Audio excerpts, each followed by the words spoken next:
UP board class inter subject math, ये determinants lesson चल रहा था। इसकी एक्सरसाइज 4.5, इसके 3 क्वेश्चन मैं आप लोगों को करवा चुका हूँ। और question number 4 H same question number 3, question 4 और क्वेश्चन 3 दोनों समान है। 3 मैंने करवा दिया है, 4 को कर ले। यदि ना हो तो कमेंट बॉक्स में लिख दें सर इस क्वेश्चन को भी करा दो, तो इसे भी मैं करा दूंगा। आगे चलते हैं क्वेश्चन नंबर 5 की ओर।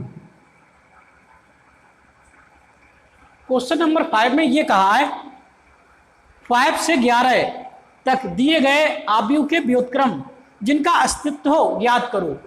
तो व्युत्क्रम का मतलब है इसका इनवर्स।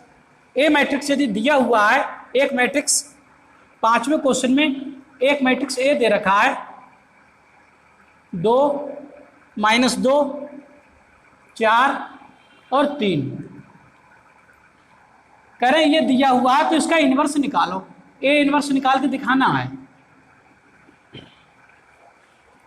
लेकिन पहले तो हम लोग ये देखेंगे क्या ये इसका इनवर्स निकल जाएगा, ये इनवर्स निकालने के योग्य है। तो आपको याद होगा मैंने एक प्री में कराई थी, आपको एक थ्योरम कराई थी।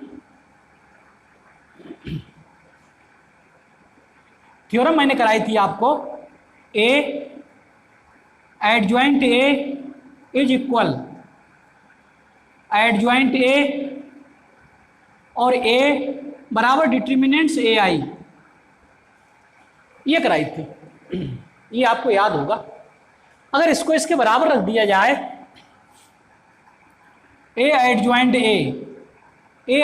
ए बराबर डिटर्मिनेंट्स ए आई कह दिया जाए, और ये डिटर्मिनेंट्स को नीचे लिख ले रहा हूं मैं, एडजॉइंट ए अपॉन ये डिटर्मिनेंट्स ए को नीचे ले आए इज इक्वल आई अपॉन ये ए मैट्रिक्स नीचे भेज दिया अपॉन ए, आई अपॉन ए, ऐसे लिख सकते हैं ना।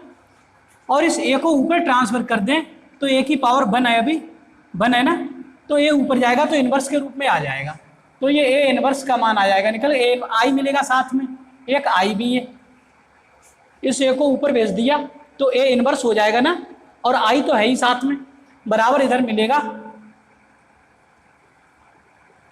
Adjoint A upon determinants A inverse. अगर किसी मैट्रिक्स की मल्टीप्लाई किसी आइडेंटिटी मैट्रिक्स में करा देते हैं, आइडेंटिटी मैट्रिक्स में, तो उस मैट्रिक्स पर कोई प्रभाव नहीं पड़ता। ये A inverse I A inverse ही रहेगा, आई का कोई मतलब नहीं रह जाता है। तो ए इनवर्स का मान आ जाएगा निकल के एडजॉइंट ए और बटे डिटर्मिनेंट्स ए। मीन्स इसका तात्पर्य ये हुआ, अगर हम ए इनवर्स निकालना चाह रहे हैं, अगर हम ए इनवर्स निकालना चाह रहे हैं तो एडजॉइंट ए निकालना पड़ेगा और उसके लिए साइड से भाग करना पड़ेगा, तब इनवर्स आएगा निकल के। ये बात समझ में आ गई होगी। अभी मैंने क्वेश्चन के बारे में कुछ नहीं कहा, अभी आपको केवल ये बताया ए इनवर्स निकालेंगे कैसे। तो A inverse adjoint A upon determinant से निकलेगा, ये तो निश्चित है। अब इनवर्स यदि निकलने की पोजीशन में है तो क्या होना चाहिए।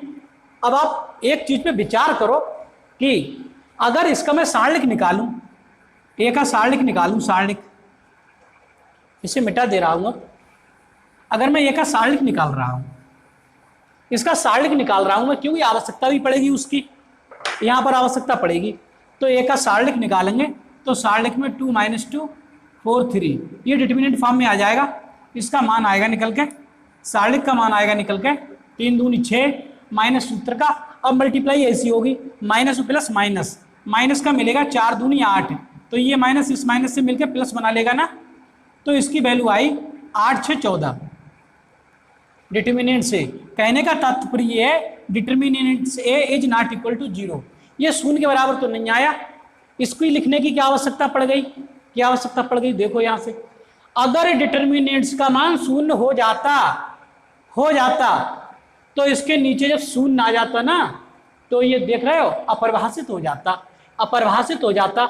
इससे 0 से किसी संख्या को भाग करेंगे ऊपर, जिसको भी भाग करेंगे वो अपरिभाषित हो जाएगा, इन्फिनिटिव बन जाएगा। तो कहने का तात्पर्य ये है इनवर्स भी तभी निकल पाएगा इनवर्स जब सारणिक का मान शून्य ना हो। अगर सारणिक का मान शून्य हो गया तो इनवर्स निकलेगा ही नहीं। ये बात क्लियर हो गई। हाँ, इस क्वेश्चन का इनवर्स निकलने की पोजीशन में है। क्यों? क्योंकि इसका सारणिक निकाला वो शून्य के बराबर नहीं आया। जब शून्य के बराबर नहीं आया तो अच्छी बात है, शून्य नहीं आया, शून्य होना भी नहीं चाहिए, क्योंकि शून्य हो जाएगा तो यह परिभाषित हो जाएगा इनवर्स। तो फिलहाल इसका इनवर्स निकल जाएगा। मेरे कहने का तात्पर्य यह था इनवर्स तभी निकल पाएगा जब सारणिक का मान शून्य ना हो। अब इस क्वेश्चन को आगे बढ़ा रहा हूं। इस फार्मूले के याद रखना, ए इनवर्स बराबर एडजॉइंट ए अपॉन डिटरमिनेंट से, इसी से इनवर्स फाइंड करेंगे। देखो ध्यान दें, इसे भी मिटा दे रहा हूं, इसकी कोई आवश्यकता नहीं है। तो आपने यहां से डिटरमिनेंट्स का मान तो निकाल लिया, 14 आया। अब एडजॉइंट निकालने के लिए कोफैक्टर तो निकालने पड़ेंगे। कोफैक्टर निकाल रहा हूं सबसे पहले। For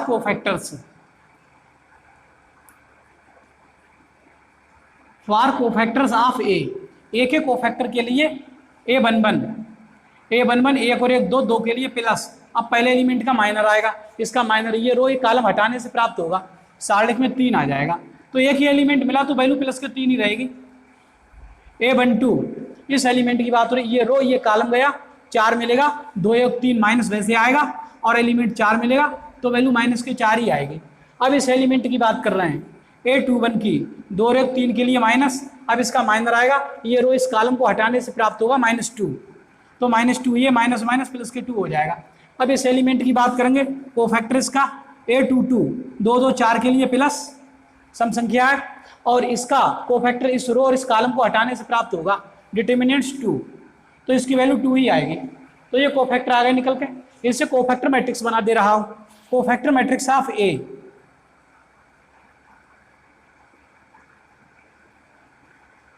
cofactor matrix of a के कोफैक्टरों से बना हुआ मैट्रिक्स, ये 3 4 माइनस का और प्लस का 2 और 2, तो ये इसकी कोफैक्टर मैट्रिक्स आ गई निकल के। इसका ट्रांसपोज कर देंगे तो एडजॉइंट मैट्रिक्स आ जाएगा। अब एडजॉइंट लिख रहा हूं, एडजॉइंट ADJ, एडजॉइंट एडजॉइंट क्या होगा? Transpose of cofactor matrix of a, transpose of cofactor matrix, cofactor matrix of a. तो ए के कोफैक्टर मैट्रिक्स का ट्रांसपोज, इसका ट्रांसपोज कर दे रहा हूं, एडजॉइंट आ जाएगा निकल के, एडजॉइंट ए आ जाएगा निकल के।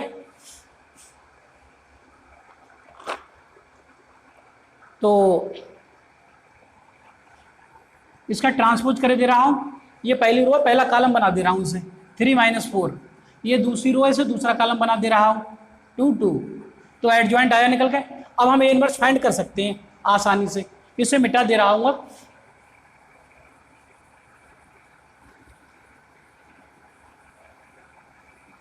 ए इनवर्स के लिए मैंने बताया था अभी, ए इनवर्स बराबर एडजॉइंट ए अपॉन डिटरमिनेंट्स ए। तो यहां से ए इनवर्स बराबर एडजॉइंट ए का मान आ गया, इसे 1 बटे डिटरमिनेंट्स ए का मान पता है 14, और यहां से एडजॉइंट मैट्रिक्स और आएगा निकल के। ये एडजॉइंट मैट्रिक्स है ना, एडजॉइंट ऊपर है, तो एडजॉइंट मैट्रिक्स ये आया 3 2 -4 और 2, तो ए इनवर्स फाइंड हो जाएगा। इसकी 1/14 की गुणा करा दे रहे हैं सब में, तो यहाँ से हो जाएगा 3/14, ये हो जाएगा 2 एकम 2/14, ये हो जाएगा -4/14, और ये हो जाएगा 2/14। तो ये इसका इनवर्स आ गया। इसको थोड़ा सा और हल कर दे रहा हूं,